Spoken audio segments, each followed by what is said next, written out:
Então vamos lá. Acompanhem comigo a leitura, amém? Eu vou ler alguns versículos, tá?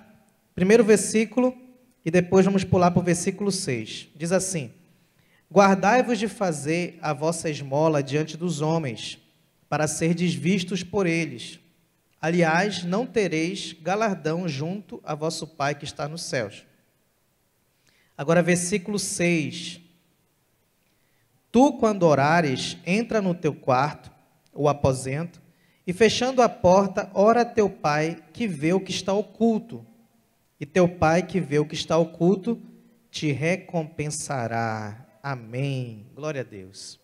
Poder sentar. Bem,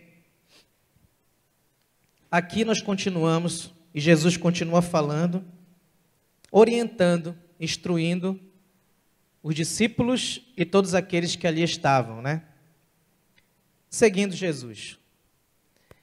E aí no versículo 6, no capítulo 6, perdão, em diante, ele começa a falar sobre algumas coisas práticas. Por exemplo, não dê esmola para ser visto, porque os que fazem isso não têm recompensa de Deus.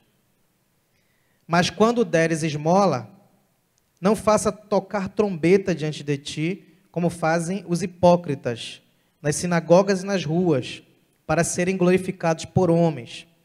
Em verdade vos digo que já receberam o seu galardão. Então aqui Jesus está falando o seguinte, que aquele que faz algo para receber uma recompensa, ele já recebeu. Então Deus não vai poder recompensar.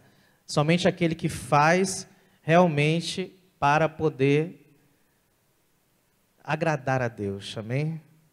Então quando você dá a uma pessoa que precisa, você agrada ao Senhor. Amém? Seguindo, Jesus diz assim: quando deres esmola, não saiba a tua mão esquerda o que faz a tua direita, para que a tua esmola seja dada em oculto, e teu Pai que vê em secreto te recompensará publicamente. Amém? Então aqui ele está dizendo o seguinte: tudo aquilo que você vai receber a recompensa publicamente, você tem que fazer de forma oculta, sem querer aparecer. Amém? Mas o que eu quero chegar nessa noite, que a gente vai entrar mais mesmo, é a partir do versículo 5, quando começa a falar de oração. E ele diz assim: quando orares, não sejas como os hipócritas, pois se comprazem em orar em pé nas sinagogas e às esquinas das ruas, para serem vistos pelos homens. Em verdade vos digo que já receberam seu galardão. Mas tu, quando orares, entra no teu aposento, fecha a tua porta, ora a teu Pai que vê o que está oculto, e teu Pai que vê o que está oculto te recompensará. E orando não useis de vãs repetições, como os gentios que pensam que por muito falarem serão ouvidos. Não vos assemelheis, pois, a eles, porque vosso Pai sabe o que vos é necessário, antes de vós lhe pedirdes. Amém. Aqui Jesus está ensinando como orar. E é interessante, irmãos, que não só aqui, mas em outros textos da Bíblia, a gente vê ensinando a orar, né? E falando que a gente não sabe orar certo. E aí isso cabe uma reflexão para nós, né? É com essa reflexão que eu quero que a gente saia daqui hoje. Se a gente sabe orar ou não sabe orar.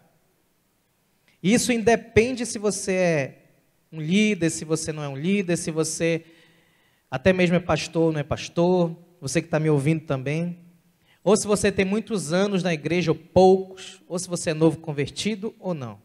Isso tanto faz. Todos devem fazer essa reflexão. Sabe por quê, irmãos? Porque o ato de orar é um ato espiritual. E por ser assim, não é comum, não é simples como a gente pensa. Se torna simples quando Deus direciona, quando Deus toma frente, né? Como diz lá em Romanos, que não sabemos orar como convém, mas o Espírito Santo intercede por nós, com gemidos inexprimíveis. Né? Então, quando o Espírito Santo toma você, usa você, né? Essa é a nossa linguagem. Talvez você que está ouvindo não esteja acostumado, talvez tenha alguém que não é cristão, né, que esteja nos ouvindo em casa. Essa é a nossa linguagem de usar, é porque nós somos instrumentos de Deus. Mas o que eu quero dizer é que quando o Espírito Santo interfere, como diz a palavra, intercede, né? Começa a nos orientar, começa a colocar palavras em nosso coração, né?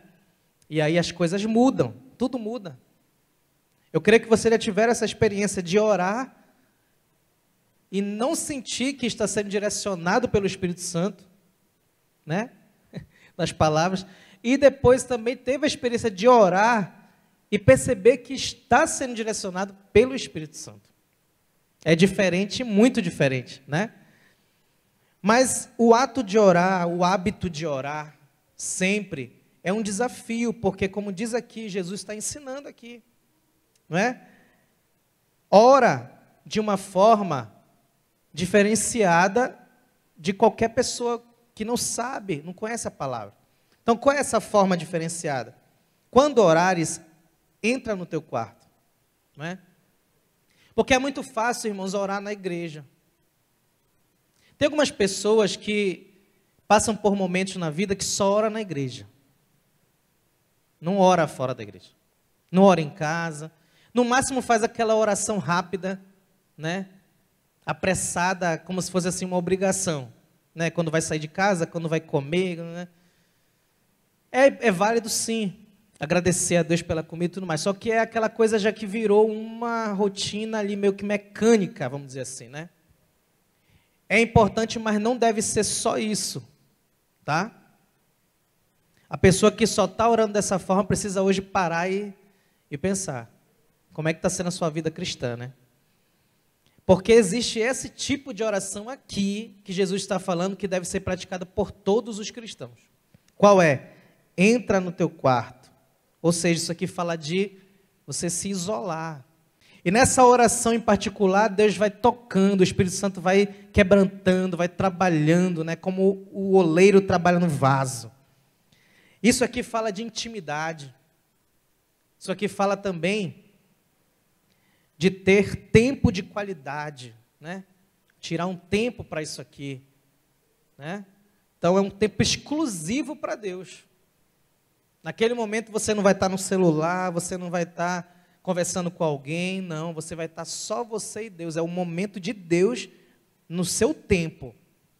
Então no seu dia, qual o tempo que Deus tem no seu dia? Exclusivo. Tem que ter, irmãos. Esse que Jesus está falando aqui. Olha só. Entra no teu quarto, fecha a tua porta e ora ao teu pai, que vê o que está em oculto, e teu pai te recompensará. Ou seja, o resultado vai aparecer, irmãos, não tem jeito.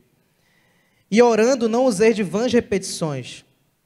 Uma vez eu ouvi recentemente um pregador falando, uma pessoa que conhece a palavra de Deus, só que todos são sujeitos a errar, irmãos.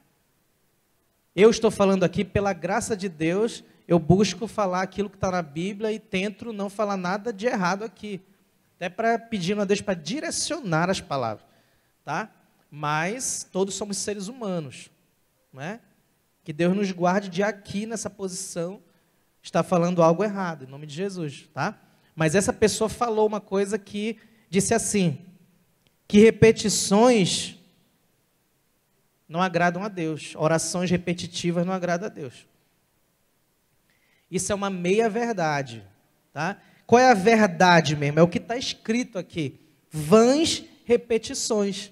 Ou seja, repetições que não servem para nada, são vãs, tá? Mas existem repetições que servem. Porque se existem repetições que não servem, é porque existem as que servem, né? Senão ele falaria assim, não useis repetições. Mas não, ele falou, não useis vãs repetições. Quais são as repetições que servem? É aquela que a pessoa fica lá como Ana, né? Você sabe a oração que Ana ficou lá? Clamando ao Senhor. Aí também alguém vai poder dizer que Jesus orou errado, né? Porque Jesus, a Bíblia diz que ele orou 3 vezes a mesma coisa no Getsêmani. Ele orou, Pai, se possível, afasta de mim esse cálice, mas seja feita a tua vontade. E orou outras coisas também, né? Aí ele vai, olha, os discípulos estão dormindo. Aí ele acorda, e vocês não conseguem vigiar comigo nem uma hora, aí voltam. Aí ele se ajoelha de novo e ora, de novo a mesma coisa. Pai, se possível, afasta de mim esse cálice. Então Jesus orou 3 vezes repetindo. Então isso aí é o quê? Jesus estava errando, será?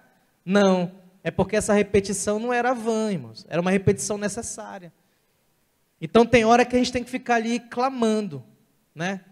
É a mesma coisa de Naamã quando ele mergulhou 7 vezes, né? E o povo de Israel deu 7 voltas ao redor da muralha de Jericó. Foi vão? Não. Então nem toda repetição é vã. Mas o que é vão? É quando a pessoa fica repetindo, achando que por repetir ela vai ser ouvida. Isso que é errado, né? E a gente sabe muito bem do que é isso aqui.